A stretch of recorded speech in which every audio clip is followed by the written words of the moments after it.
To everyone. Hope everyone's having a great Sunday morning. I had so much fun messing with that one lever block that Blacked Off a 90 sent me, that I started messing around with this two lever one.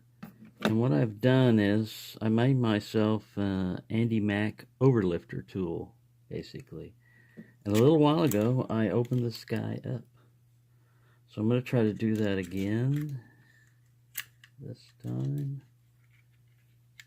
This is my tensioning tool. It's just basically a bicycle spoke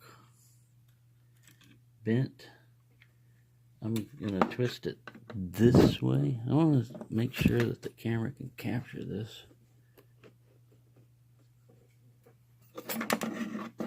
But I'm going to twist it this way with one hand.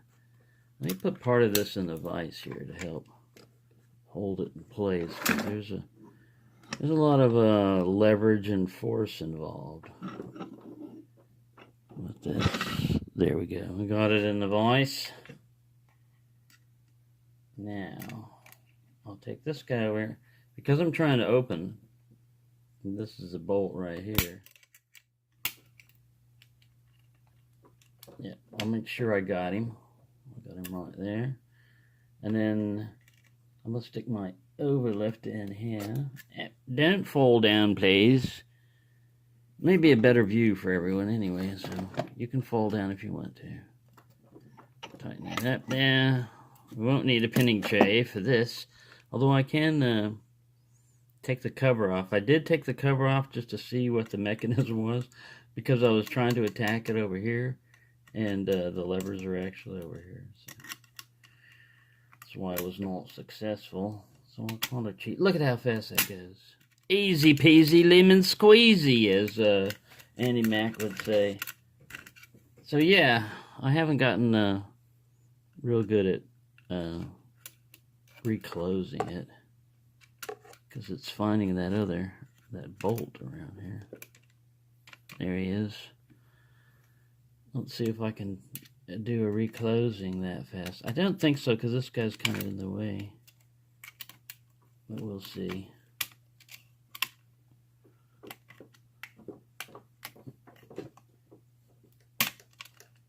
I got a movement.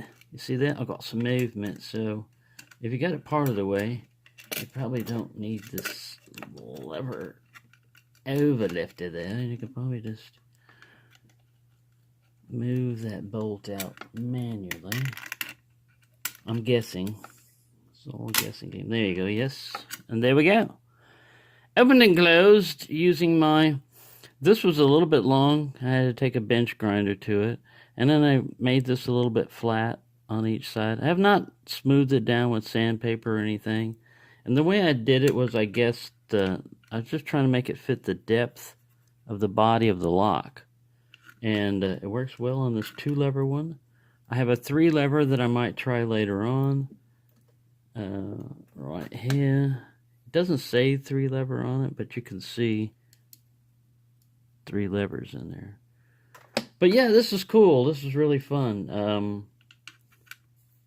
You can't really rake a lever lock, but if you make an overlifter and you get it just right, man, that sucker goes fast.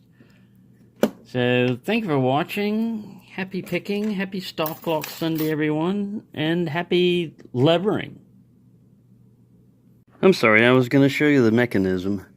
There's just one screw that you take off right here, and it comes up. But, yeah, there are your two levers, and this is the bolt. And when you get your wire in, maybe I could have got it the other way on the other side, but like I said, I was going through here, and I was using my lever on this side and not getting much luck. But as you saw, when you go over on this side, these guys push down, clears a way for that bolt to go through the cutout there, slide forward or backwards.